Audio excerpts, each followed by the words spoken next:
विधानसभा आसनरू नामांकन भरिले मुख्यमंत्री नवीन पट्टनायक।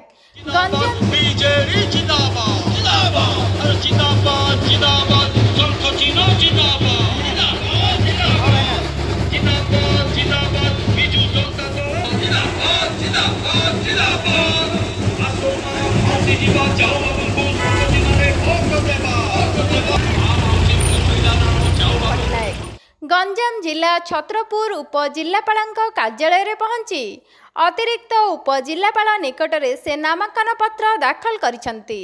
एही अवसर में मुख्यमंत्री सहित बीजेडी नेता भावे बीके पांड्यान, बरहमपुर बीजेडी लोकसभा प्रार्थी बुर्गु बक्सीपात्र, आस्का लोकसभा प्रार्थी रंजिता साहू, छत्रपुर विधायक प्रार्थी सुभाष चंद्र बेहेरा, अर्थ मंत्री विक्रम केशरी आरुख, खलिकोट विधायिका सूर्यमणि वैद्य, आस्का विधायिका मंजुला स्वाई प्रमुख उपस्थित रही।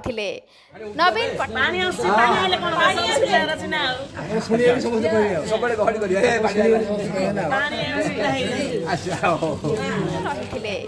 नवीन पट्टनायक प्रथमे माँ तारा तारिणी मंदिर रे पहुंची पूजा अर्चना करथिले। माँ को आशीष नहीं नामांकन भरिबाकू जाइथिले।